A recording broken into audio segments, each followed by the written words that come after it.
2010 रायपुर। एक ऐसा अपराध जो सालों तक मानो जैसे लुप्त ही रहा, जिसका किसी को पता ही नहीं चला। 2017 बंगाल। एक ऐसा खुलासा जिसने सबको हिलाकर रख दिया। उदयन दास, एक ऐसा नाम जो सीरियल किलर की परिभाषा ही बदल देता है। माता पिता और गर्लफ्रेंड की निर्मम हत्या और उनका शव दफनाने का खेल। आखिर क्या था इस शख्स के दिमाग में? ऐसा क्या हुआ कि उसने अपने करीबी रिश्तों को ही खत्म कर दिया?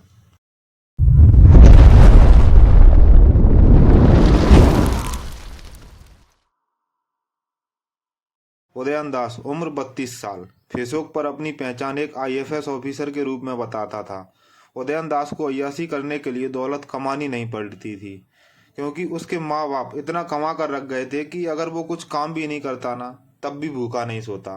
आज से करीब 8 साल पहले 2016 में उदयन दास की दोस्ती फेसबुक के जरिए आकांक्षा शर्मा नाम की लड़की से हुई थी।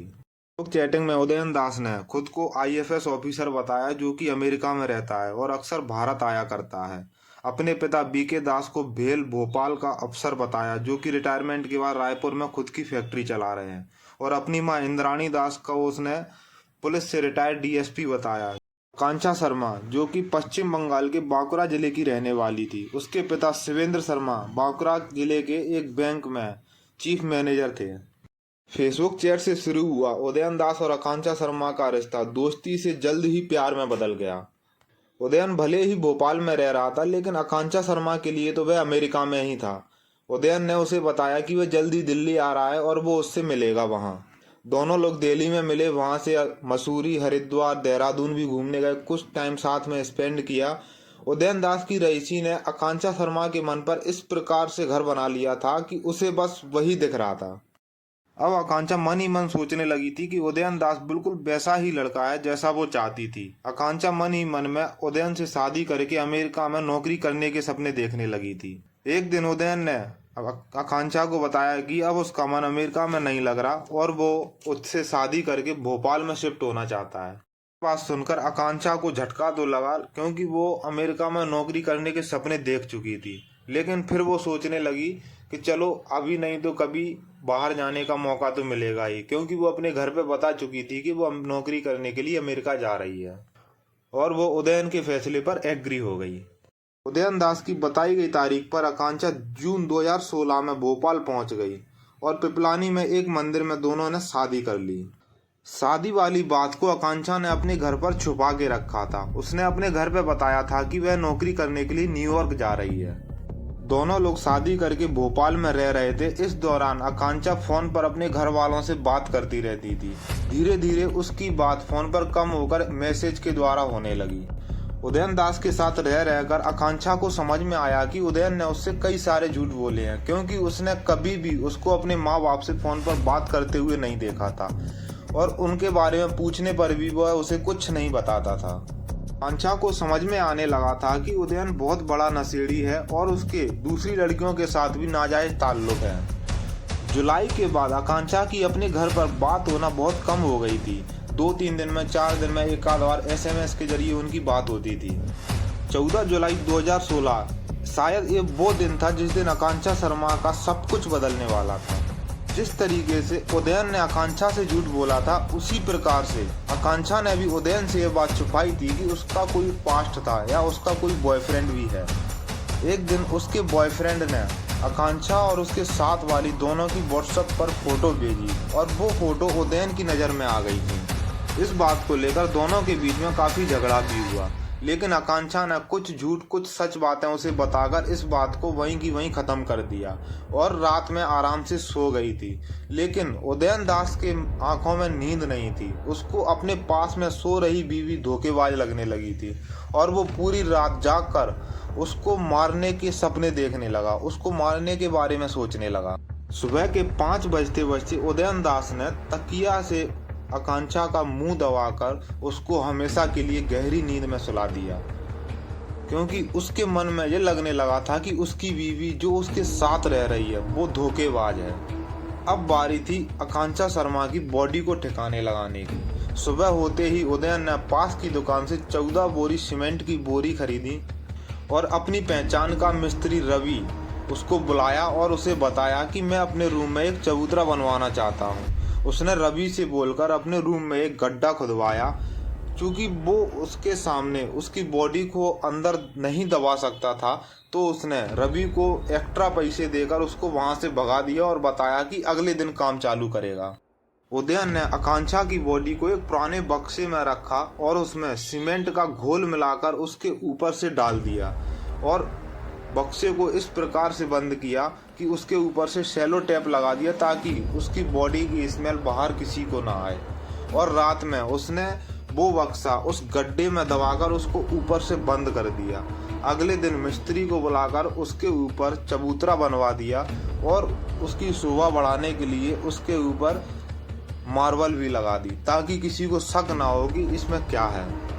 धीरे धीरे दिन बीतते गए। उदयन सोचने लगा कि सब सेफ है, अब कोई दिक्कत नहीं है। उधर आकांक्षा शर्मा के फादर, जिनकी उससे कभी कभी 3-4 दिन में मैसेज के जरिए बात होती थी, अब वो भी बात होना बंद हो गई थी। धीरे धीरे दिन बीतते गए। आकांक्षा शर्मा के पापा को थोड़ी टेंशन होने लगी। उनको कुछ अनहोनी होने की आशंका हुई और वो पुलिस स्टेशन जाकर आकांक्षा की गुमशुदगी की रिपोर्ट लिखवा देते हैं, क्योंकि उसका फोन भी बंद आ रहा था और उसके मैसेज भी नहीं सीन हो रहे थे।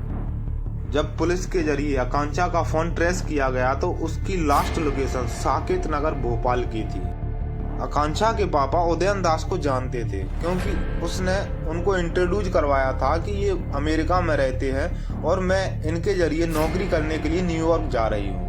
आकांक्षा के पापा भोपाल आए। साकेत नगर जाकर उनने उदयन दास से मुलाकात की और उससे पूछा कि मेरी बेटी आकांक्षा कहाँ है। तब उदयन दास ने उनको सरलता से जवाब दिया कि वो तो न्यूयॉर्क में जॉब कर रही है। यह बात सुनकर उसके पापा को थोड़ा सा झटका लगा, क्योंकि उसकी लास्ट लोकेशन साकेत नगर भोपाल की आ रही थी, जहां उदयन दास का घर था, और इधर उदयन उनसे कह रहा था कि वो न्यूयॉर्क में जॉब कर रही है। उसके पापा वापस बांकुरा गए और वहां जाकर पुलिस वालों के ऊपर दबाव डाला कि कुछ तो गड़बड़ है और इसकी छानबीन की जाए। जब पुलिस के ऊपर दबाव बढ़ा तो उन्होंने एक टीम बनाकर भोपाल के लिए रवाना कर दी और यहाँ आकर लोकल पुलिस से मिलकर उन्हें पूरा मामला बताया। तो यहाँ की लोकल पुलिस ने भी, भोपाल की लोकल पुलिस ने उनको सपोर्ट किया और इधर से एक खुद की लोकल टीम बनाकर उनके साथ काम करने के लिए बोला। अब दोनों टीमें मिलकर उदयन के ऊपर नजर रखने लगी थी। जब पुलिस को उदयन की हरकतों पर थोड़ा सा शक हुआ तो उन्होंने उदयन के घर पर दबिश डालने का सोचा।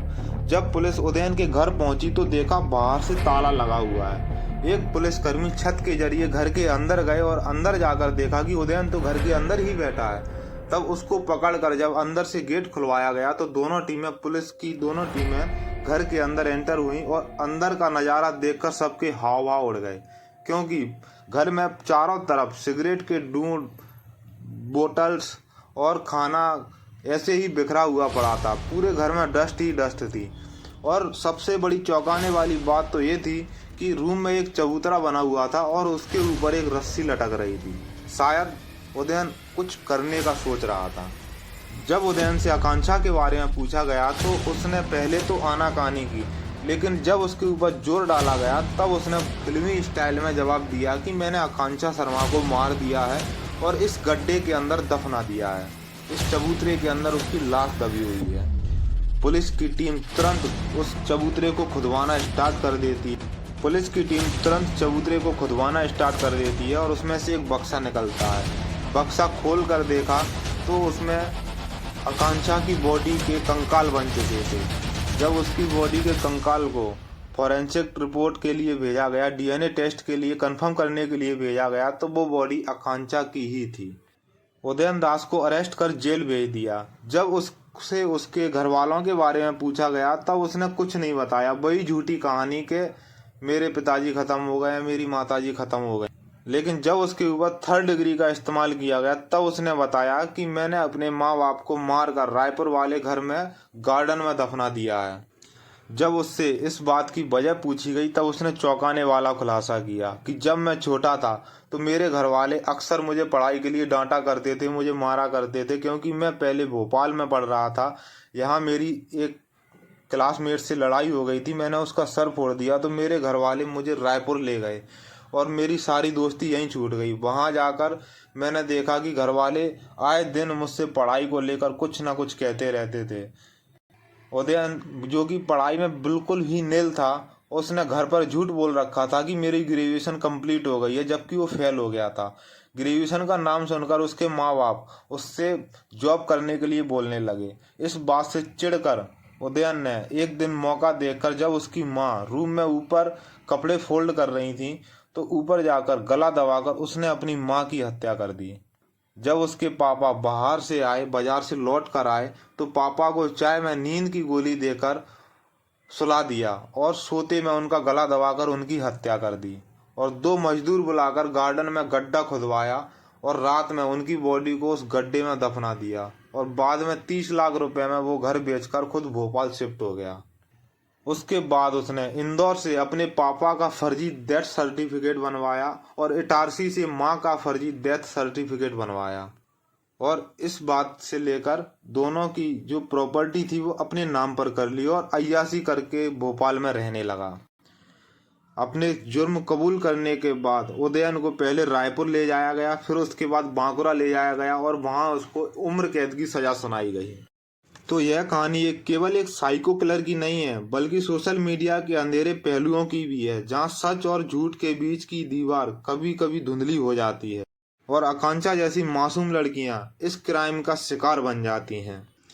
इस क्राइम को देखकर हमारी डार्क थ्रोट टीम की तरफ से आप सबको, सोशल मीडिया यूजर्स को यही राय है कि सोशल मीडिया का यूज बहुत ही सोच समझ कर करें, क्योंकि हर मुस्कुराता हुआ चेहरा दिल से अच्छा नहीं होता। वीडियो को अंत तक देखने के लिए बहुत बहुत धन्यवाद।